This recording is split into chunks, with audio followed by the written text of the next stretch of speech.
Good afternoon, everyone. I'm Shannon Derejo from Creamer Media's Contract Publishing. Welcome to the final installment of Creamer Media's 2023 series of webinars on South Africa's economic outlook for 2023. Today's webinar will discuss the outlook for the mining industry, with a particular focus on exploration and how the industry can increase global exploration spend in the next 5 years. Our webinar today is hosted in partnership with Minerals Council South Africa and is sponsored by Probe INT and EarthLab, whose support has made this event possible. Before we begin, please be aware that we have enabled the Q&A function, so please post any questions into the Q&A box. You'll find this on the panel at the bottom of your screen. The panelists will answer as many of your questions as possible during the webinar. To encourage interaction, we've also enabled the chat function, excuse me, so you can network with the panelists via the chat box. You'll also find this at the bottom of your screen. Please do not, however, post any questions in the chat box, as we may miss them. You can post those into the Q&A instead. Please be aware that we are recording the webinar and we'll be sending the recording to you when it's available. We are also streaming the webinar live to YouTube, and we'll share the link in the chat once it's available.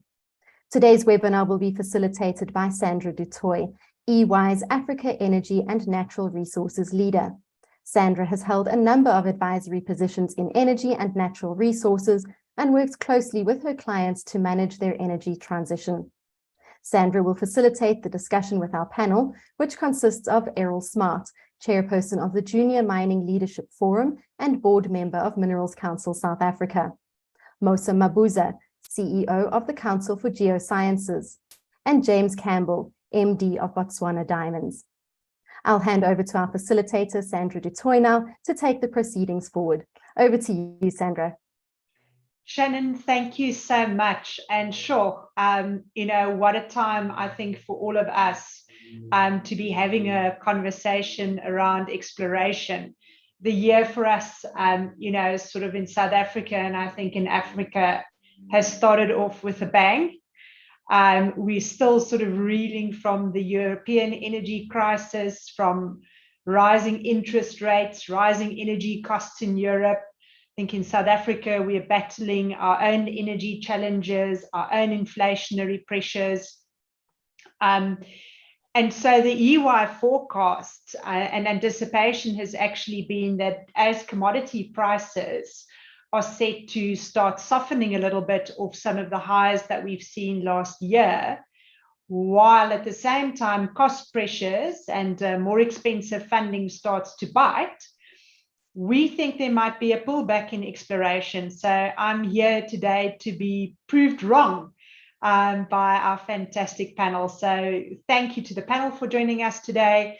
Thank you to the audience for joining us today. And just a reminder to the audience, we love a lively debate. We love open conversation, but we don't support hate speech. So the Creamer Media team is going to be keeping an eye out on the chat box there. I'll be keeping an eye on the Q&A, making sure that we address all of your questions. And as I say, let's enjoy today's session as colleagues in the mining industry. So James, I'm going to kick off with you, and I can see you're in Indiana Jones mode. I see you on social media posting, all of your adventures. So I want to kick off with you. Like, what is it that actually makes for a vibrant and healthy exploration drive in any country? What are kind of the supply side, if I can call it that, characteristics that exploration companies need to have to actually really go out there, get their hands dirty as you do, and make a success of exploration? Thank you very much indeed, Sandra, and thank you very much indeed to Mining Weekly for hosting this very important webinar. And yes, I've just come back from my field site in Zebedela in the Limpopo province of South Africa to attend this webinar. And after this, I will go back again. So forgive me if I haven't brushed my hair or anything like that. So you've asked two questions there, Sandra, and I'll briefly deal with each of them. About, firstly, what makes a vibrant exploration drive in a country? I think there are two aspects to that. Firstly, prospectivity, i.e. the geology, and South Africa has that in spades. Some may say that it's a sunset industry, but in the light of new technology and new thinking, and Errol, our colleague who's going to talk about that later today, is a fantastic example of that. There remains many, many more mines to be found in South Africa. But allied to prospectivity, you need consistency, simplicity, and efficiency in terms of the application of the rule of law. And absolutely, from an exploration perspective, you need security of tenure. So if you discover something, you need to have the automatic right to actually mine it. Then into your second question, which is a little bit different, but a really, really important question about what are, from a supply side, what are the key ingredients from an explorationist perspective? Well, it's not a very well-known subject area, this, but if I could offer up a few ideas. Firstly, obviously, access to funding. That's really important, and I know we're going to be talking about that a bit later on today. But from an individual perspective, what makes a successful explorationist?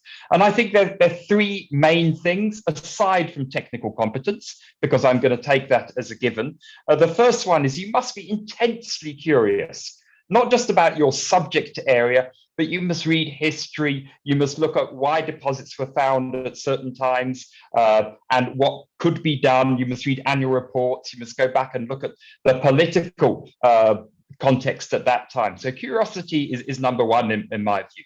Number two is you must be a jack of all trades. So at the moment, I'm helping commissioning a plant. That's just what you have to do if you're a junior and you're an exploration. So you don't have HR departments, finance departments, IT departments. You are the sole department. And if you don't do the work, no one else does it. And very finally, and really importantly as well, is you have to have a risk appetite, because exploration is a high risk game. Not everything that you find is going to turn into a mine, far, far from it. And allied to that, successful explorationists tend to put their own money in as well at the same time. And often when you go and do fundraising, when you go and speak to a potential investor, one of the first questions they'll ask is, how much do you own of the company?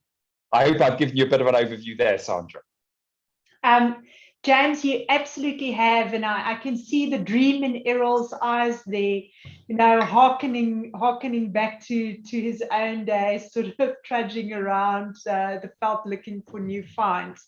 So, I mean, Errol, if that's what you need, and I'm going to ask you to put your Minerals Council hat on, if that's what an explorer says that he needs, if those are sort of his qualities, where are the limits of that risk appetite? What is it actually that a host country that wants to attract the likes of a James to come and do exploration, and hopefully if he finds something, actually develop and build it, what is it that a host country needs to put in place? And do we have that in South and Southern Africa?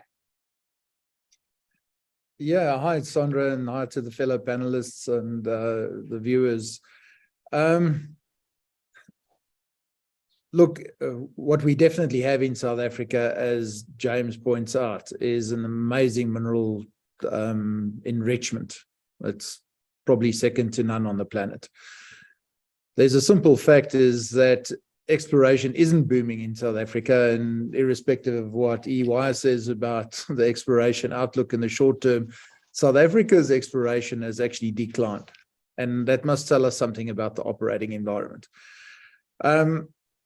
What explorers need, and James did raise some of this, you need a stable, predictable, user-friendly and functional regulatory regime. You've got to know that you can explore the ground for long enough to be able to find the minerals and then do the feasibility studies and then develop the mines, and that you will continue to be able to own your mine and operate it for as long as you wish to, or sell it and trade it. So those are some of the key characteristics. Around the world, and there's a lot spoken about this at the moment in South Africa, and that's probably our biggest shortcoming, is the management system that is put in place by governments is called a mining cadastre, and it's nothing other than a visual spatial management system. And we don't have that in South Africa. Our neighbors have all adopted it and very successfully, and that's led to a lot of growth. Now, what does a mining cadastre do? It's basically a binary outcome. It takes some of the uncertainty and the ambiguity out of the administration of mineral rights laws. So we won't have multiple people making claim to the same mineral rights or the same area. We won't have the same conflicts. It becomes easier to manage your ancillary regulations, things like the environmental rights, your water rights, your access to land and your land tenure. You know, these are things that you need to be able to efficiently manage. And there's systems that help do that, and they're transparent. And as soon as there's transparency, then investors take comfort. So those are some of the key things that we've got to get in place. And personally, that's why I believe that we are lagging behind, and the world exploration spend is growing, and South Africa's exploration spend hasn't grown, and particularly with reference to greenfields exploration. South Africa's had a great period of time doing brownfields exploration, in other words, going back to the extension of known ore bodies or back to known deposits and basically rehashing those. And at the right time, some of those become very valuable, and we've been fortunate in being able to do a lot of that. But if we're going to do greenfields exploration, that is massive capital, it's long lead time, and there's got to be security of tenure long enough to do that exploration. We can't just have a 5-year with a renewal for 3 years. Our new exploration policy document speaks to that. There has to be a more appropriate tenure.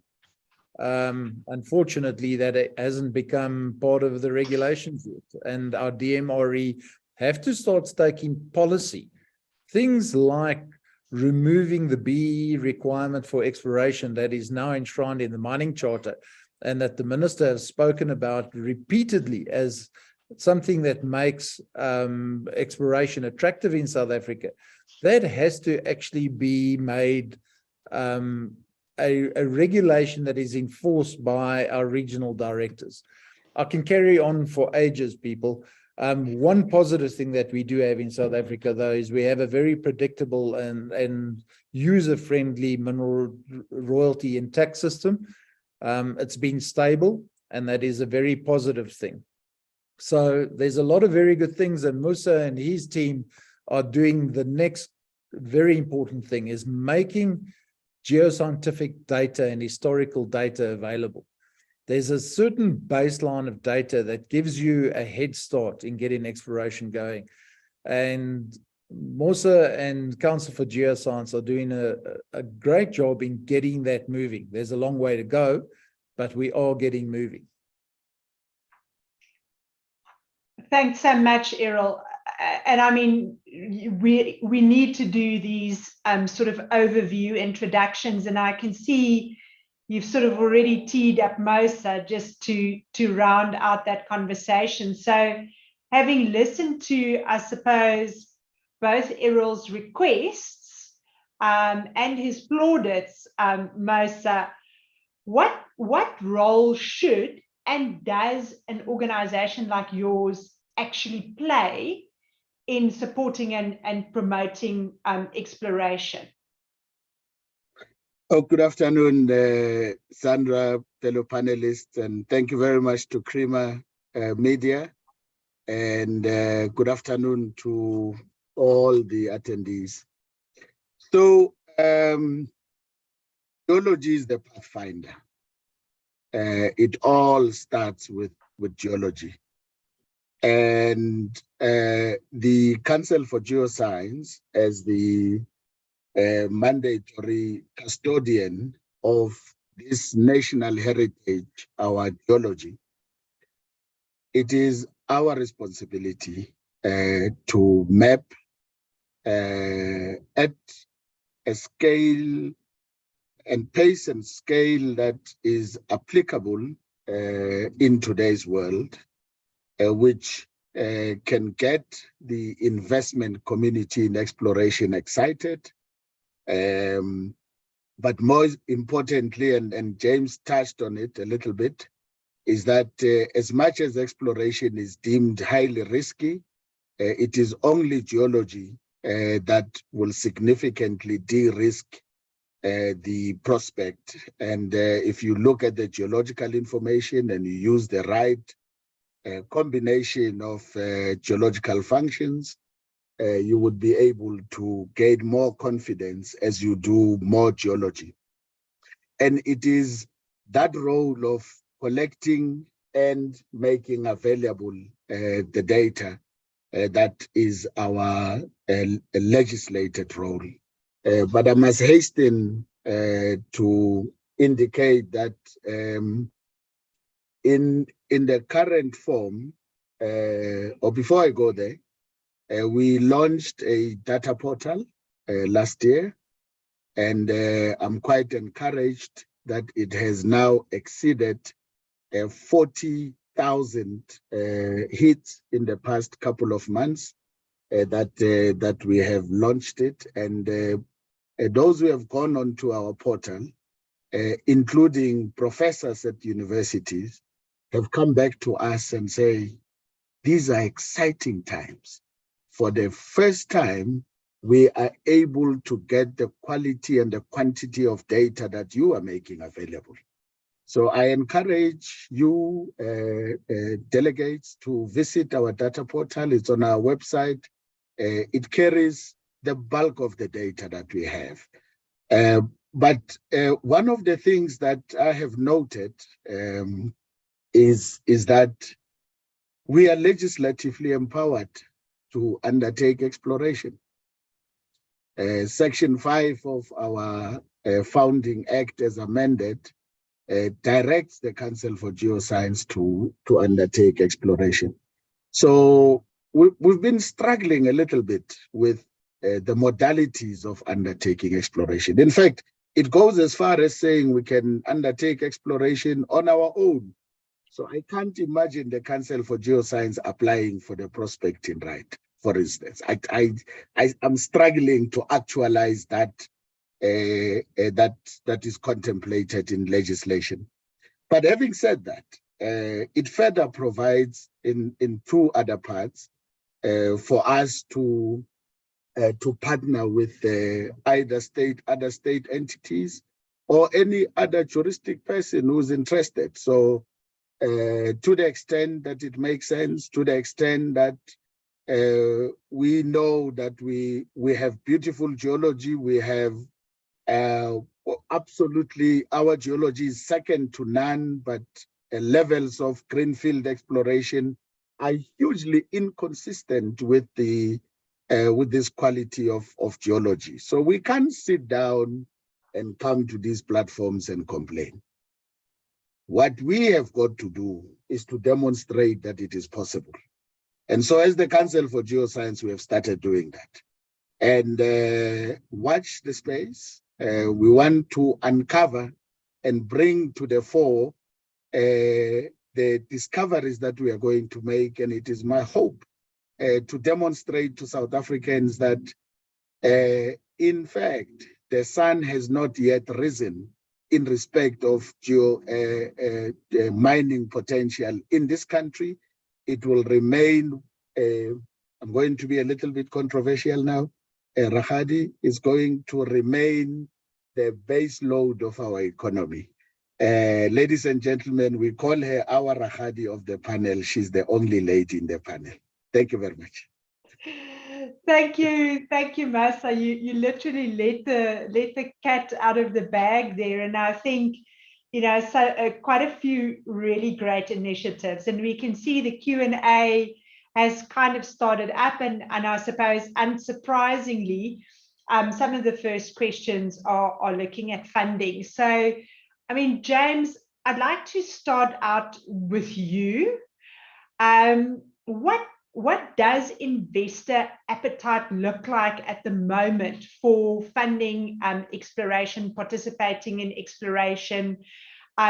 What do you see that investor appetite look like? Does it vary from country to country? And I suppose both from where the investors are, who have that appetite for the risk that you described so romantically in your opening remarks. And also in terms of the countries for which they have appetite. You're on mute at the moment, so yeah. Sandra, thank you very much indeed for that question. There are three parts, I think, to your first question about investor appetite. Firstly, it depends on the commodity itself. And as we know, investors like to put money into whatever they believe is sexy or may make considerable money. And if I take you up on maybe on your introduction, where you see a general waning of exploration expenditure, well, if that's the case, then we are nowhere near going to become have green economies, because we simply don't have enough minerals to supply the green economy. So your first point is around commodity.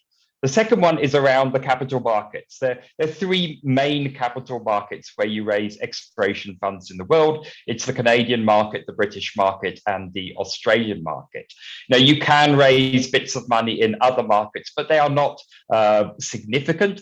And it's a bit cyclical between those three markets at the moment. And I would hazard, having run public companies now for about 80 years, both out of the Canadian and British jurisdictions, that probably the Australian market is the better market at the moment to raise exploration capital. And then finally, because I think it comes on to your second part of your question, is around country risk.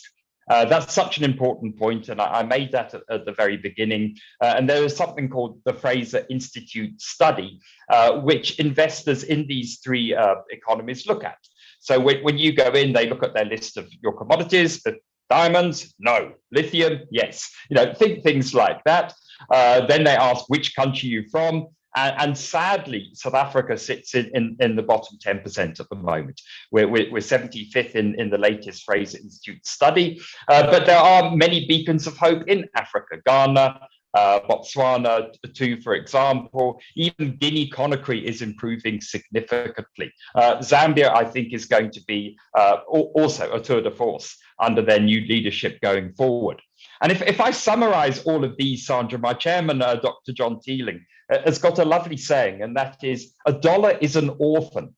It'll find its way home. So we've basically got to improve our ranking on the Fraser Institute study, because this is where investors look for money. We've got to have visibility in the three main markets. I'll let Errol deal with how we're going to contemplate raising money in South Africa, because I've tried very hard for 18 years and not done too well. But importantly too, you've got to take a long term look at which commodities you're in, because they are cyclical, and many other commodities will come to be at the top in the fullness of time. Thanks so much, James. And so there, Errol, James has thrown down the gauntlet. I noted, kind of South Africa notably absent from his list of countries that host investor bases. And I've also noted there that South Africa not particularly attractive. So you've gone out there for a few years now looking for money in South Africa for South Africa. And I think you will also have seen the question in the Q&A from Sophocles saying, if it's bad, is the grey listing going to make it worse? Yeah, Sandra, look, the grey listing definitely isn't going to make it better. It's damn tough without that. And we just have to acknowledge that we don't have an appropriate operating environment that we can attract money. I've been moderately successful to find a bit of money, but I'm so sick and tired of going around the world and talking at conferences and speaking to investors. And the answer is always the same, is this is extraordinary. You can't believe that you've got this suite of minerals on granted or executed mining rights. Why isn't your share price 10 times what it is? Well, it isn't 10 times what it is because we're in South Africa. And that same investor will say, I would put money into this tomorrow if it was just anywhere else. That's sad. And, we have to make a change. Musa says we mustn't just complain. Yes, we mustn't just complain. And a lot of us put a lot of hard effort into actually making a positive difference. And that's what we've done at the Minerals Council. And that's why we've created the Junior Exploration Mining Leadership Forum, because we're trying to make a difference. We're trying to influence the regulatory environment, because it's a regulatory environment and the application of the regulatory environment that is making us less investable. That's why our peers just across the border in Namibia and Botswana, in fact, in Zimbabwe, are flying. And in South Africa, we're barely creeping. So we've got to acknowledge that we don't have the most attractive investor appetite. There's a lot of talk and a lot of policy talk by the minister and various ministers, and in fact, the state president himself, talking about making ourselves more investor friendly. But talk is cheap. It's actually got to translate to action now. We do have to start seeing that all these frameworks and policies are put into action, that we get this damn mining cadastre, because that is a big test. It's something that gives transparency. And until we can give investors transparency and give them certainty, and that they can see that there's a predictable, transparent system, we're not going to attract that investment dollar. But we do have the minerals, and we've got a huge opportunity in front of us, and we can't waste this opportunity.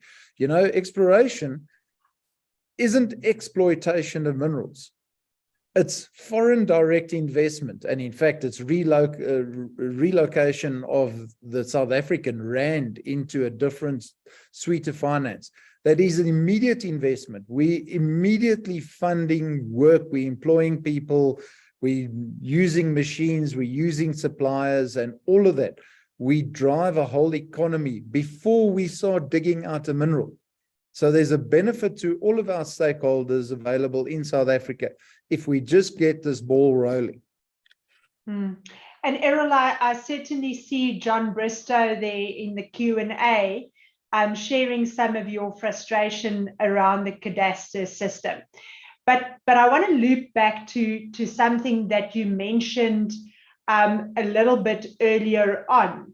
And that was, you know, when investors look at your commodities. Now, your banner headline there in your background has stretched my high school chemistry, you know, kind of going back and looking up at all the commodities that you have in your other hat at Orion Minerals.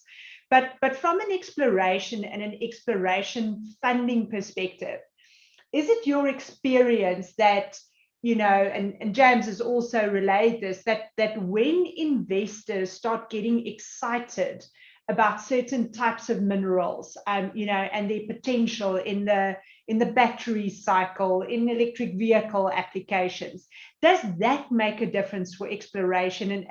And is that a competitive advantage that we, you know, we can leverage to grow exploration?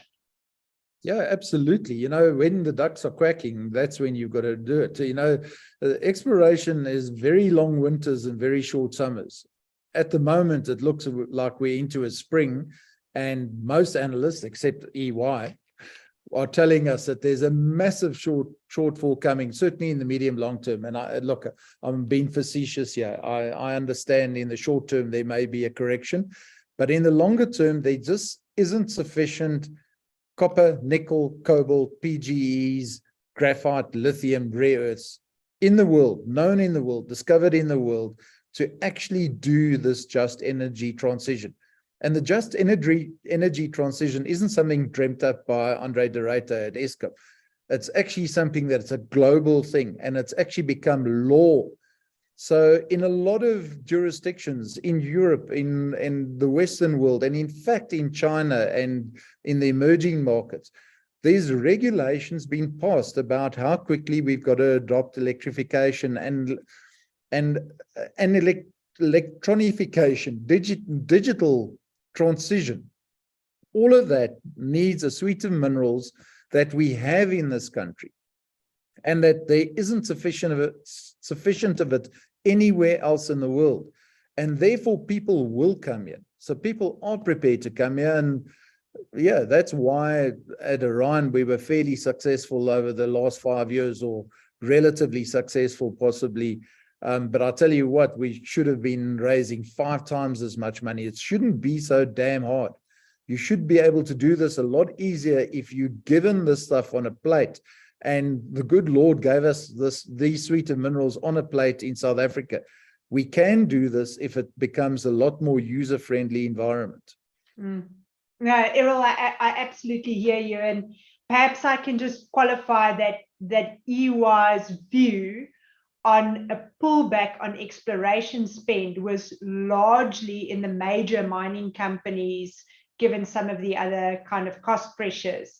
And I think that brings me nicely back to James, because the representation that we've got on the panel today, barring Mosa, who is customer agnostic, is largely junior mining, right? Companies that are exclusively focused on exploration. So if we have, all these large mining companies who are incredibly successful at producing, and who posted certainly record profits last year, even if this year is softening, James, why is there not more leverage into exploration expenditure? Why is it so tough still for the juniors to do these things? And why, quite frankly, do the majors not get more involved? If it's such a niche group, of individual investors out of a select group of markets who've got this risk appetite, where is the rest of the appetite coming from in terms of the major mining companies? And what could their role properly be in exploration and in helping to stimulate exploration? Unmute again, please, James. Thank you, Sandra. Sorry. If one looks at the globally, majors contribute about 50% to global exploration, and juniors contribute about 50% to global exploration. And I think that's a really important statistic, particularly in the light of what you mentioned a moment ago, that much of our audience today are juniors. And then to pick up on what Errol mentioned a moment ago, in terms of greenfields, brownfields, and what I call mine site exploration, there is a declining amount of greenfields exploration in the world at the moment. And that's basically due to the risk appetite. So what can we do about actually improving this in South Africa? And I think there may be 4 things that we could do. The first thing, and Errol and Moss have spoken about that, and that is to simplify legislation. When an overseas investor looks at a particular country, they'll look at the rule book, and if the rule book is very long and complicated, they won't go there. They'll go to another country. I think the second thing, I was very blessed to go to the Royal School of Mines and do a degree in mining and exploration geology. And it was a mining school. So you shared common courses with mining engineers and metallurgists. So you are hopefully well-rounded when you actually graduated. My experience of young graduates now when they come into the market is they're good at what they do, whether it be metallurgy, mining, or geology, but they really haven't got much of a clue in terms of the other disciplines and how to relate to it. And I think that's a deficiency. And maybe somewhere like UJ, Wits, or Pretoria, I'm saying that because they're the 3 local universities, should look at something like a mining school as such. The third thing, and I think Errol has actually touched on that as well, is we must find a meaningful way of incentivizing exploration expenditure in South Africa. We do have abundant high net worth individuals in this country, and we do know in terms of portfolio theory that they should be investing part of their wealth in high risk, potentially high risk and high return assets. And sadly, the Section 12J of the Income Tax Act, which was designed around this, never actually contributed at the end of the day. But certainly one must look at something like a Canadian flow through share scheme or something such as that. And then very finally, and Moss has spoken about this as well, is that access to information is absolutely key. Botswana Diamonds is not only active in South Africa, but we're active in Zimbabwe and very much Botswana. And there you can access quarterly reports going back decades. So you can actually have a very good look at what's gone on in the past. And that provides you with a lens to see how you can explore in that country using new technology and new thinking. James, thanks so much. Mosa, I'm going to come back to you, and I can see there's a couple of questions sort of building around, the relative attractiveness of some of the other countries. Other than the programs that you've mentioned so far, which is making available of information, some of the engagement that you do, your options to actually partner with exploration companies to undertake some exploration yourself. What other programs are there that are being run by the Council for Geoscience that exploration companies can avail themselves of, or that are specifically aimed at stimulating exploration and encouraging exploration? Thanks, Sandra. So the first one is that I think at the dawn of democracy in this country, we neglected geology for the longest time. So as a country, we have not been investing in geological mapping as well as we should. And the result of that has been that for an entity like the Council for Geoscience to survive, we had to go and bid for World Bank funded programs in other parts of the African continent. So while Errol and others are excited about how attractive those countries are, in reality, those countries became attractive because we sent our creme de la creme geologists to go and map in those countries, and unfortunately, for the longest time, at our expense. And I was quite delighted when we made a case to our minister and cabinet that it is I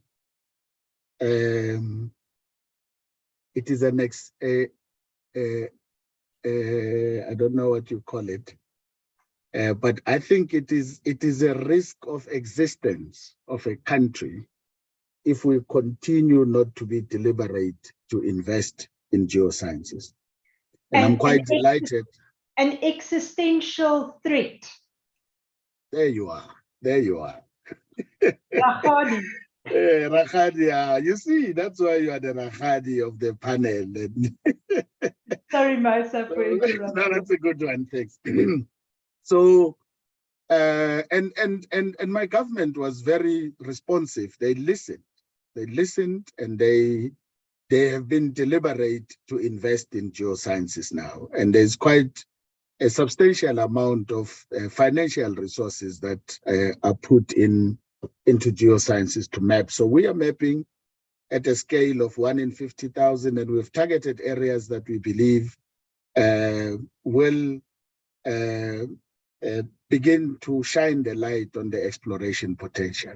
Now, of course, with research investment, we've just started about 5 years ago for a nationwide program, and we've been ramping it up year on year. It is beginning to yield positive results, and we believe that it will yield a lot of positive results, notwithstanding a traditional belief in many or some members of society that an institution like the Council for Geoscience is incapable of doing that.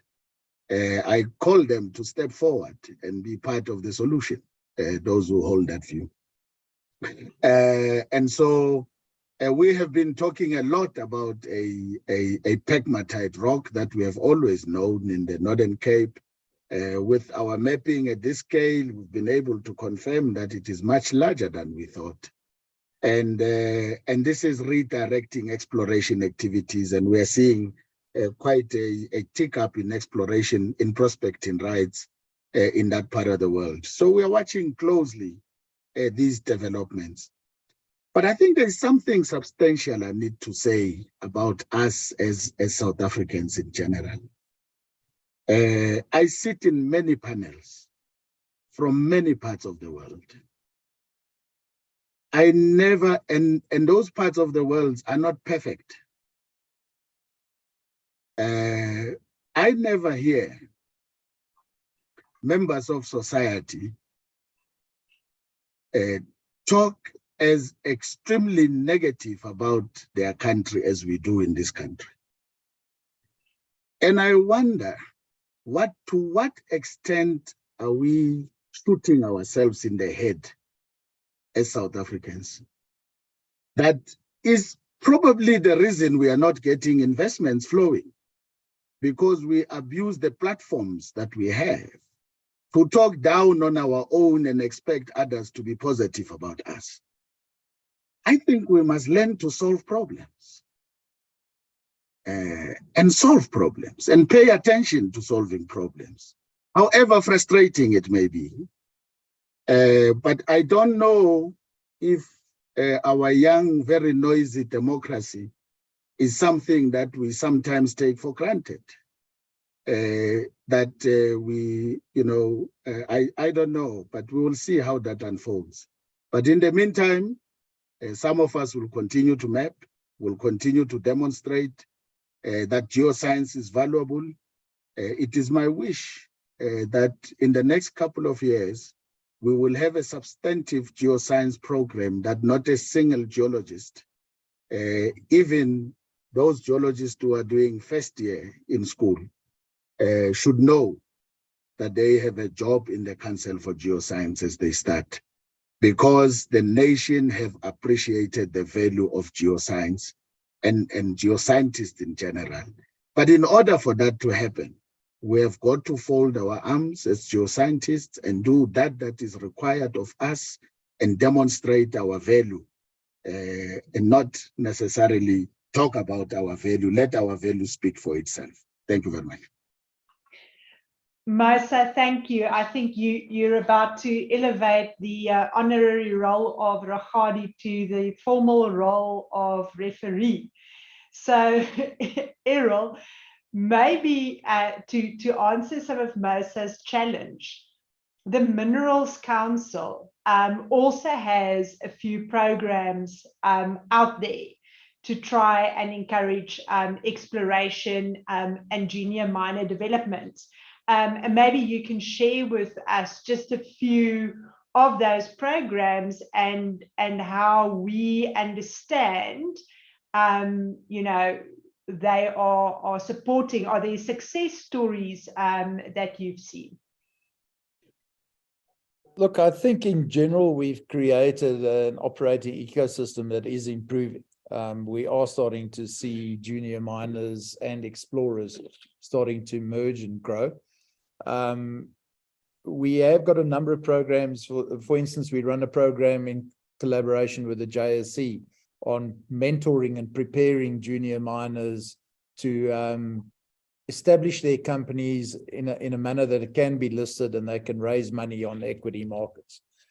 We run a lot of webinars and training programs where we get fund managers and financiers to come and address the junior miners. The Mandela Mining Precinct is looking at technology to assist in exploration science and junior mining in general. We have got some of the major mining companies starting to actually collaborate and starting to take on mentorship programs and starting to invest in some junior miners. I'd like to see a lot more of that.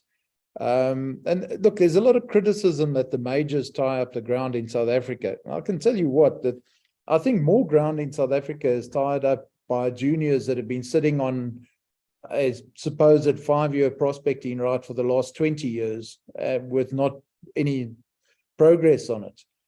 I think we've got to make ground available and get people working.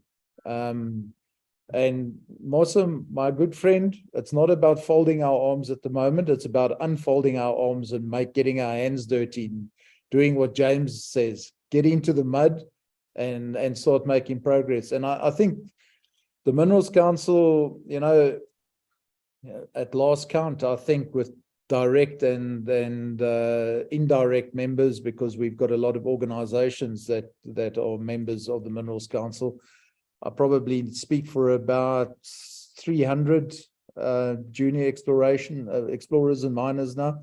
So there are people there that are very keen. They want to collaborate. A lot of them want to learn. The emerging explorers and miners want to learn, and they need mentorship. But the biggest single challenge is about access to rights and access to money. Those are the two things that we've got to deal with. And that's what we're trying to address through the Minerals Council. And we do get engaged in a positive manner and try and be positive. And, Mosa will know that I whip him on a regular basis and he beats me up back. The little guy comes back and he plays dirty. But we've got a respect relationship, because of all the government departments, he's got one of the only departments that's gone 2 periods in a row without a qualified audit. I take my hat off to him, because we all know where CGS came from.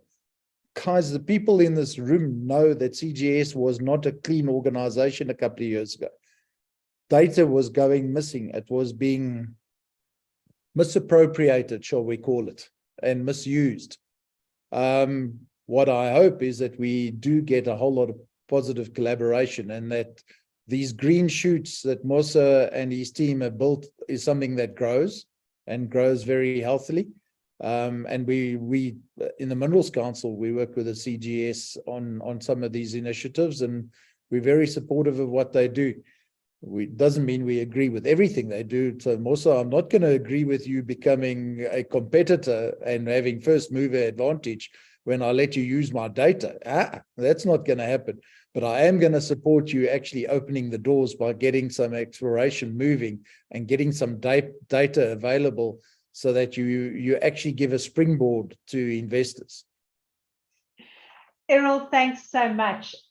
So James, we're mindful of time, and there have been a couple of questions sort of coming through in the Q&A, which as moderator, I'm kind of going to interpret as a relative advantage. So we've had a couple of countries, sort of mentioned.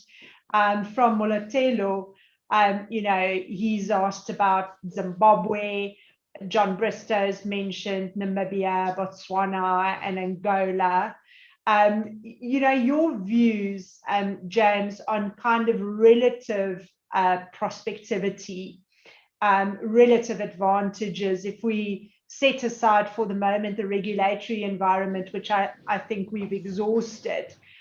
Maybe just a few anecdotal observations from your side, being our resident journeyman, on some of these countries. Thank you, Sandra. I'd just like to pick up on Musa's kind of last point about negativity. My chairman, Dr. John Cheeling, came to a junior in Indaba about 5 years ago, and he was asked to sit on a panel. And he said, he kind of said, well, I'm going to say something which is going to upset you all. I have never been to a conference which is entitled about juniors, junior exploration, junior mining, which is so negative.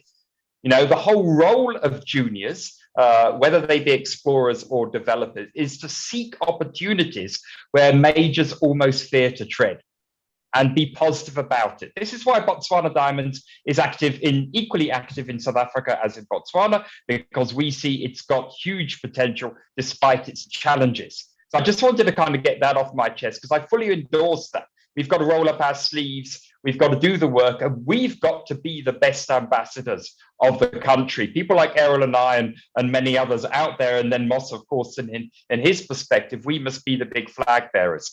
But if I look at Botswana in particular, because obviously we work there a great deal, and 4 things kind of strike me as being contrasting with South Africa. The first one, and we've spoken about it, so I won't dwell on it, is easily accessible information. I can access the information, geological information, cadastral information, all those kind of good things. Sadly, in South Africa, it's complicated and I have to go through a consultant who I have to pay money to. And that kind of is something which is difficult for a junior, because that's probably my money, actually, at the end of the day. The second thing is you want a really simple process. You want something which is not reams and reams of paper, something that you can easily do and easily be compliant with. Thirdly, and I think this was raised by Errol possibly earlier, are almost guaranteed timelines. So if you're going to apply for a prospecting license, you want to have, with a fairly good degree of certainty, you're either going to get a yes or a no within a certain period of time. In Botswana, that's within 3 months, they say yes or no. And if it's no, they give you good reason. If it's yes, off you go. In South Africa, no, sometimes that takes a little bit longer. And I think the fourth thing, and I think this is probably not just a function of Botswana itself, but probably a function of its smaller size compared to South Africa, is both the President and the Minister of Mines are very accessible in terms of anything that stimulates economic activity in Botswana. If I just kind of share something, at the Mining Indaba last year, I got to meet the President of Botswana, His Excellency President Masisi, and he asked me, is there anything more we can do to help you acquire the Gagu diamond mine in Botswana? And I said to him cheekily, well, your ministry has done everything, but if the government wants to write me the check, then we can start mining. But there it was. He was trying to facilitate what he could in terms of stimulating economic activity in that country by people who've got a long history in terms of successful exploration and successful mine delivery. Fantastic, thanks. And James, I just want to check between you and Errol whether you've got any views on our other neighbors, Namibia, Angola, a few of those countries. If I could just maybe briefly comment on Zimbabwe, and then Errol can kind of kick off from there. Zimbabwe is gradually opening for business. You know, if platinum and diamonds up until a few years ago were strategic minerals, and many of the other minerals weren't. So those minerals, it actively encouraged exploration. Platinum fell off that list, so there's an active business there. Diamond sadly has not. So I think there is some way to go there, and it is very, very difficult to work in diamonds in Zimbabwe. But I'm an eternal optimist. That explorers have to be optimistic. That before I hang up my kind of walking shoes and my geological hammer, Zimbabwe will open for business, and it will be ripe for exploration, because like South Africa, it's highly prospective. Thanks, James. Errol. Yeah, before I just get on to other countries, I just want to qualify one thing, is South Africa isn't unplayable. South Africa can be played. It's damn hard work, but you can do it, and there's great rewards to be got in South Africa. With regard to our neighbors, Namibia is having boom time at the moment, lots of exploration. Botswana is having huge boom time. And, 70% of Botswana is covered in sand, and thick sand, not like South Africa, and cover. And they are making massive discoveries that are starting to rival what we see in Zambia and the Congo Copper Belt. Angola is just an absolute smorgasbord. Angola is the next DRC, and Angola is a point of reference, because Angola was completely inaccessible in the past because of corruption, largely because of corruption. They've gone through and they've absolutely cleaned up their game, and they now welcoming explorers and miners. And you know what? People are absolutely pouring in there. And, you've just got to stand in Springbok and watch the convoys of exploration vehicles, drilling rigs heading to Angola from our own borders over here. This is exactly the demonstration of what can happen if you get it right. You can turn it around. You can turn it around very quickly, clean up the corruption and the uncertainty, give people confidence in the mineral tenure, and exploration money will flow in, and that will unseat a whole lot of the other social problems that are already active in a lot of these African jurisdictions and third world jurisdictions. So make it accessible and the money will come. Thanks so much, Errol. And I also see, sort of a comment from Dion Duplessis from Earth Lab, our sponsors today, noting some of the excellent work that they've done for Sylvania Platinum, turning around some of their exploration assets on the northern limb of the Bushveld complex. So, Dion, thanks for that remark also, and of course for your support this afternoon for this webinar. We have a little bit of leeway on overrun. I've seen a few hands pop up. So just a reminder for the audience that we are going to hog the stage. We are not going to let anyone else speak, but certainly if there is a question for the panelists, please feel free to sort of pop it in the Q&A session. So maybe, Mosa, I'd just like to come back to a point that's been touched on, kind of a couple of times by some of the panelists. And that is this notion of closed mines, abandoned mines, etc. Is it the role of the exploration communities? Is there work to be done there? Is there opportunity? We're not going to ask Errol because we know his answer. But is there something there that the old timers knew that we need to pay attention to? Yes. If you allow me, I want to start with the observations with the neighboring countries. I think our view is that a successful Zimbabwe, Botswana, Namibia, Angola, DRC is good for the region and it's good for the continent. It will be very naive of us to want to think that we are in competition with our neighbors. We want to succeed together with our neighbors. And we do everything we can to move together. But the old timers have done a fantastic job. They did not have this fancy technology for IR and so on that we have today. Earlier today, I was talking to one of my young managers who went back and looked at Dr. Enslin's map in the 1950s. Dr. Enslin was the CEO of the Council for Geoscience, which he mapped. And he says to me, this young man, he says, I was absolutely amazed as I georeference using current technology, the map of Dr. Enslin in the 1950s, the accuracy with which our forebearers have been mapping without all this recent technology. So they've done very well. They've done exceptionally well. What I do know is that they had technological limitations in respect of recovery efficiencies. And I think they were very much aware of the limitations of the metallurgical processes and technologies that they applied at the time. So by and large, there is known value in the some of the legacy mines and the dams that we know.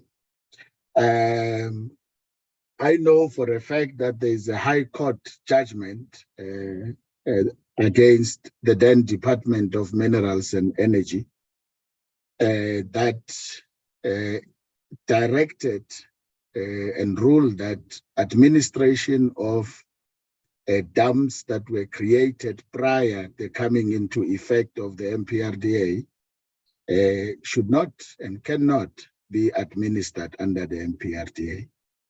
And that has created a lacuna somewhat in the law. And I think that it is important as the MPRDA is amended and separated, whatever direction we take as a country, that provision is looked at so that there can be orderly consideration of the legacy mines and the dams. I think there's huge value that rests in these mines. And my dear friend here, Errol Smart, is the greatest beneficiary of this. He found this mine without a cadastral system, you know. It's incredible. But I would also say that when we went and we realized that accessing historical data was such a difficult thing in this country, which should work to the advantage of the junior miners, I was thrown aback by the hostility of many protagonists in this industry. The blatant refusal to respect the law of the land. Some of them have written to us and said that you will not get this data from us. And I stay back, Sandra, panelists and delegates, and I think it would appear that we are moving a very dangerous path as a country where very respectable people and institutions can choose not to respect the sovereign laws of the land as they choose. That's number one. And I think there must be consequences to such behavior. Number two is that we are professionals. We have a duty to retain and protect our professional integrity with the last drop of our blood. I will not use anybody's data, Errol, not yours, not anybody, for the purposes of the exploration that I was talking about. We will execute absolute discipline in the management of confidentiality of the data and protecting the sanctity of the investments. It would be precisely one behavior like that by the CGS that will undermine the integrity of this country as an investment destination. And if anybody has a better understanding of that, we do. What we are interested in is opening new fields completely. Absolutely new fields. It is not our interest to use anybody's data. That data must be used when the right has lapsed, and anybody should be able to access that data. If James wants to access data because he's interested in a piece of land where he wants to apply for a prospecting right, he should not have to start from scratch.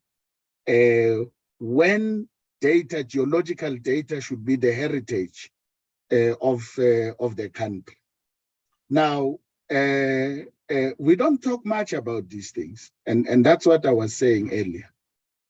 It should be that when a junior wants and expresses interest in applying in this country, the first thing that they do is to go and look at what data is available so that they can look at it with a different pairs of eyes, and they can delineate what it is that they need to be spending little money on to quickly shift that prospecting right to graduate into a mining right if the possibility is there. Now, I am hoping that we are going to receive a lot more. Maybe people didn't understand our intentions. Some were saying we want to nationalize their data. I thought, geez, why do I want to nationalize data? Why? I'm not, I wouldn't do that. But we must keep this data, not only for the juniors today, but for generations that will come after us. Because tomorrow, both James and Errol's junior companies would have wound down, and that data will be nowhere to be found. It is very important that the Council for Geoscience exercises its legislative mandate to be the custodian of the heritage of our country in a form of geological information. I just really wanted to emphasize that point, Sandra. I would not miss the opportunity to address this esteemed delegation that is here today, some of whom know exactly what I'm talking about. Thank you very much.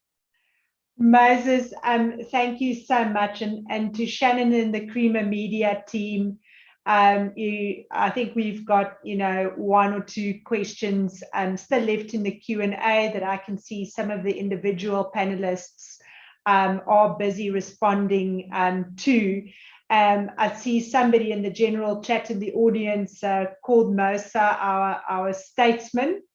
So Shannon, I think that's a great note for us to end off the conversation on. We also know some of our panelists have time constraints. So from my side, as formal moderator, honorary Rachadi, sometimes referee, thank you so much for everyone today, for the participation, and I think also for the frank and open conversation that we were able to have. I think we can sense from some of the comments in the chat, from some of the questions that we got in the Q&A, that there certainly is a lot of history and emotion, that has built up in the conversation around exploration in Southern Africa and in South Africa specifically.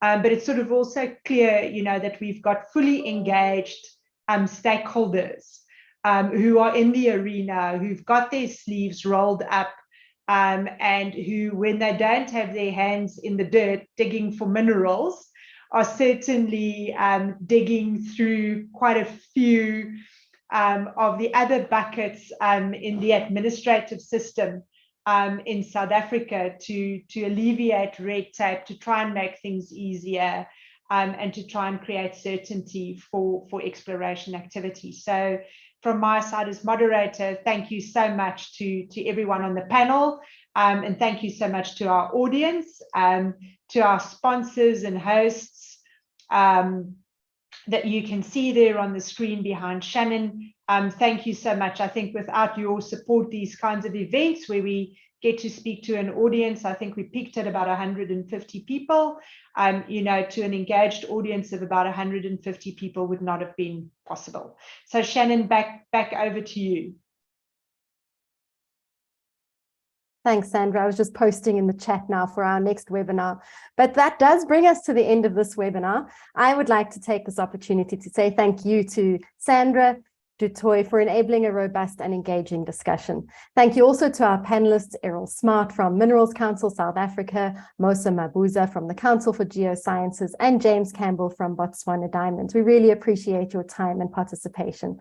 Thank you to our strategic partner, Minerals Council South Africa, and our sponsors, Probe, IMT, and Earth Lab, for their support in making this webinar possible. And finally, thank you to the attendees for taking the time to join us for this discussion on South Africa's mining outlook for 2023 with a focus on exploration. We hope you found the event engaging and informative. We thank you very much for participating. The recording of today's webinar will be sent to you all in due course, and if you have any additional questions, please be in touch. You can reach us at shannon@creamermedia.co.za. Thank you so much for your time, and goodbye. Goodbye. Thank you.